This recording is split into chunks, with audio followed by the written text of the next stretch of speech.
kidding. Tough crowd today.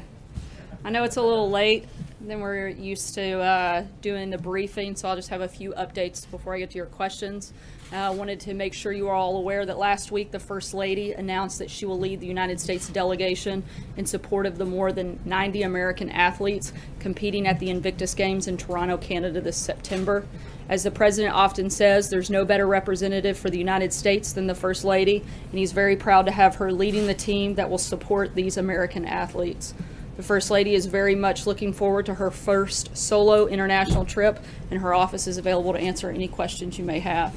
As you know, the Vice President is overseas on a 3-country visit to Eastern Europe. He spent the last few days in Estonia attending meetings and speaking to the multinational troops participating in the NATO Enhanced Forward Presence mission, where he recognized Estonia as one of only 5 NATO member states that meets its defense spending obligations. Earlier today, the Vice President and Second Lady arrived in Georgia, where they attended a dinner hosted by the Prime Minister.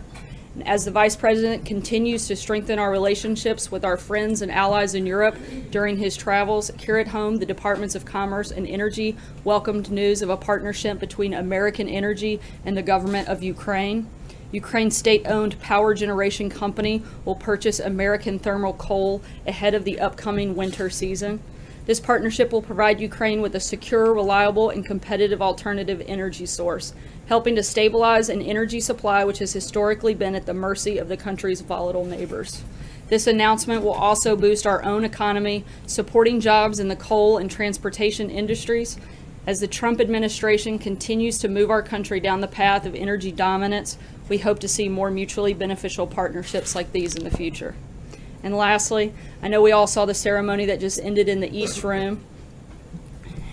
And Specialist 5, McClue was in at the 6 afterwards, but I think his heroic story bears repeating again. For 48 harrowing hours of close combat fighting in Vietnam, he was voluntarily risked his life multiple times to protect his comrades. Even after shrapnel from a rocket-propelled grenade slashed open the back of his body from head to foot, he continued to answer the pleas of his fellow soldiers, even carrying one to safety on his own badly injured back. As one of his comrades recalled, the medic could count on him. The President was honored to award him with the Medal of Honor today, officially adding his name to the list of American heroes who will stand forever in our history for their bravery and unbreakable spirit. And with that, I'll take your questions. What happened, Sarah? What happened? It's kind of fun. How long will you yell? Just kidding. Jen, go ahead. Can you say, is Anthony Scaramucci still in the administration? Does he have another role now besides communications director? And can you talk a little bit about the circumstances of his departure this morning? Sure. He does not have a role at this time in the Trump administration. And we put out a statement earlier announcing that, and I don't have much else to add beyond Not it. at the XM Bank at all? Not at this time. Can you say, did General Kelly ask him to leave, or did the President ask him to leave? Did he volunteer his resignation, or how did that come about? I'm not going to get into the process. TikTok, look, as we've said several times before, what matters most to us is not who's employed in the White House, but who's employed in the rest of the country. And we're focused on the President's agenda of growing the economy, creating jobs, and that's what we're going to do, and that's what we're going to be focused on. John? Sarah, was it a chain of command issue because Scaramucci said that he had a direct line of communication with the President? There's been some speculation that General Kelly may try to tighten up the number of inputs that the President has. So was it something about the chain of command, or did it have anything to do with that interview that Scaramucci gave last week? Look, the President certainly felt that Anthony's comments were inappropriate for a person in that position, and he didn't want to burden General Kelly also with that line of succession, as I think we've made clear a few times over the course of the last couple of days to several of you individually, but General Kelly has the full authority to operate within the White House, and all staff will report to him. When you say you didn't want to burden him with that line of succession, you mean the chain of command? Yeah, correct. And And if we could just clarify one point about this chain of command. Apparently Jared Kushner and Ivanka Trump have said they look forward to following General Kelly's lead. When it comes to the people who have access to the President, will that conduit be narrowed down now? Will everything flow through Kelly, or will some things still flow around the chief of staff's office. As I just said, the president's given full authority to General Kelly, and he'll make those determinations. April. Sarah, this statement that was released by the White House says Mr. Scaramucci felt that it was best to give the Chief of Staff, John Kelly, a clean slate and the ability to build his own team. But you just said the president felt that his comments were inappropriate. I don't see those as being mutually exclusive.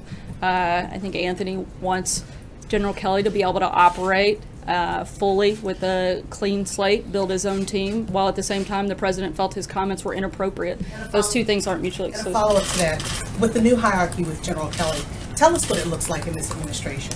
You know, as we've laid out, General Kelly, I think, will bring a new structure to the White House and discipline and strength, and we're all really excited to work with him. And in terms of, I'm not going to draw out an org chart up here, but we'll keep you guys posted as. Steve Bannon, Kellyanne, everyone reports under him instead of going straight to the president with issues.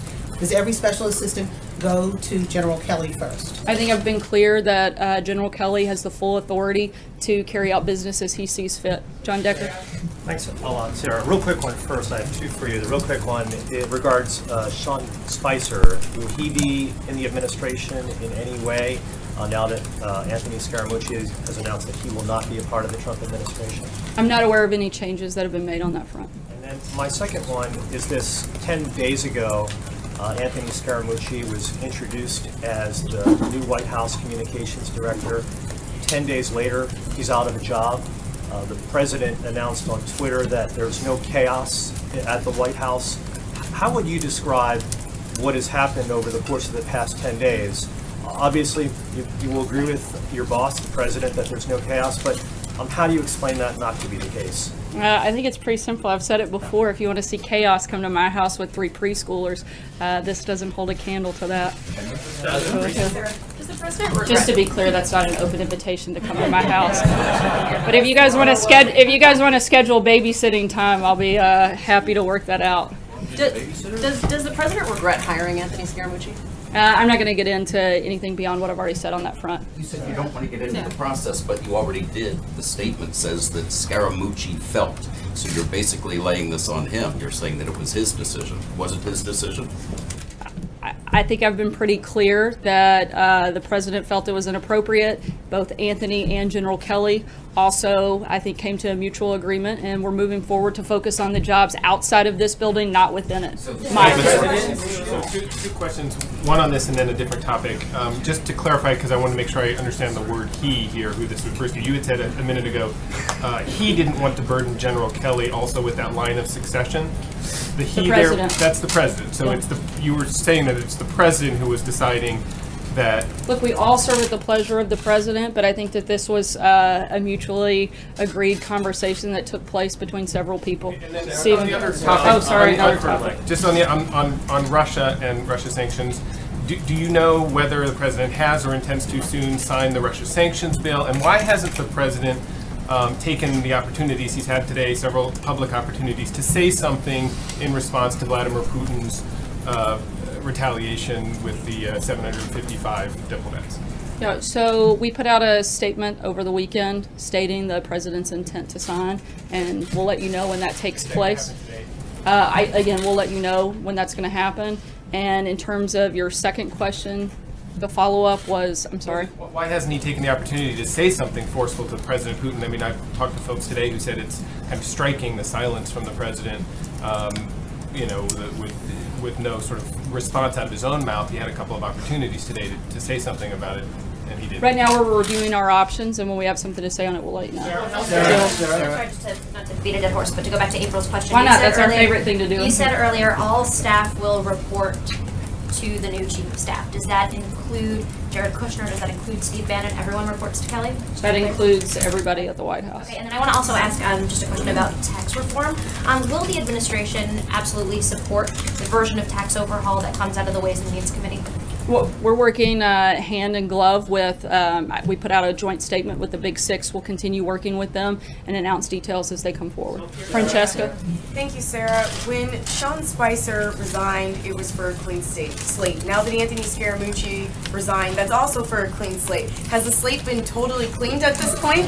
Should we expect any more staff shakeups? Everybody else in senior staff positions is planning to remain for this time? Yes, they are. John Gizzi? Yeah, thank you, Sarah. Two very brief questions.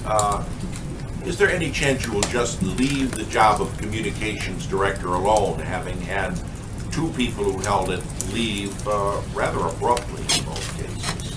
We'll let you know when we have any personnel announcements to make on that front. The other thing I wanted to ask was when the president made his speech to police officers on Friday, almost within minutes, statements came from police chiefs across the country criticizing his remarks that seemed to endorse the use of force by police in certain arrests. Was the president joking when he said this, or did he check his remarks out with the International Association of Police Chiefs, or maybe the Attorney General? I believe he was making a joke at the time. Trey?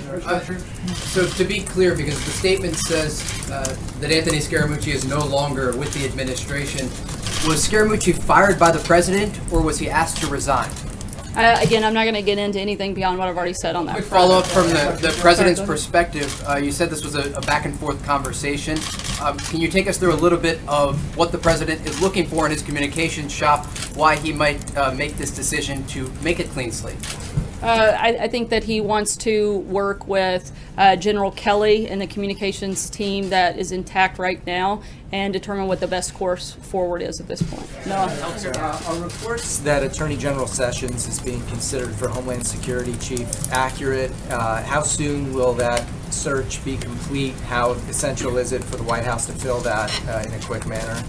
There are no conversations about any cabinet members moving in any capacity, and the president has 100% confidence in all members of his cabinet. Ally? Two questions for you. One, on the Scaramucci issue, you said the president found his remarks inappropriate. Obviously, the president is not a stranger to salty language. Can you specify what exactly he found inappropriate or disturbing about that? I said he found it inappropriate for a person in that position. To do what? I believe the comments that he made, he found those comments inappropriate. I'm not sure what's unclear. Okay, is it a betrayal sort of the rest of the staff? Just trying to find out, because you talk about the messaging being important for the president here, and obviously the head of the communications department is crucial to that effort. So just trying to figure out what exactly went wrong between this morning when Scaramucci was here and this afternoon. Again, I don't think that it's complicated to understand that the president felt the comments were inappropriate. I can't really explain it any further than that. I'm not sure what's hard. On North Korea, obviously, events over the weekend have unfolded. There's been some discussion from outside analysts who are increasingly speculating about the possibility of a first strike. Is that an option on the table for this White House? As we've said many times before, the president's not going to broadcast any decisions, but all options are on the table. Thank you, Sarah. Thank you, Sarah. The president week before last signed an executive order on infrastructure. Does that mean that the president has not no intention, but is not going to prioritize working with Congress on an infrastructure bill? Is there any discussion at this point of moving forward on any sort of legislative plans for infrastructure, especially digital, since he mentioned in Iowa? The president's been very outspoken on the need for a massive overhaul to the country's infrastructure system, and that's certainly still a priority, both legislative and in any capacity that he has the ability to carry that out. Matthew? Thanks, Sarah. Just kind of big picture here. We've seen the chief of staff, the deputy chief of staff, handful of communications directors, a press secretary, and a national security advisor all leave in the first 6 months of this administration. Can you tell us a little bit about why there's been all this turbulence? I know you don't like to get into the process, but just all those things together, what's going on?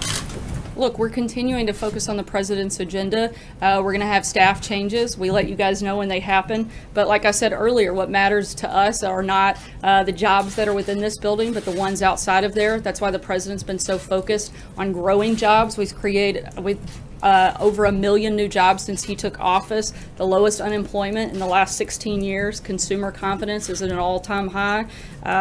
We're focused on creating a strong economy and growing jobs outside of this building, not focused on the ones within. We're going to continue to do that. Healthcare, Alexis? if I may, a quick follow-up on healthcare. Mick Mulvaney said the White House doesn't want any votes in the Senate until they're voting on healthcare. With John McCain out, Pence out of the country, they don't appear likely to vote on healthcare.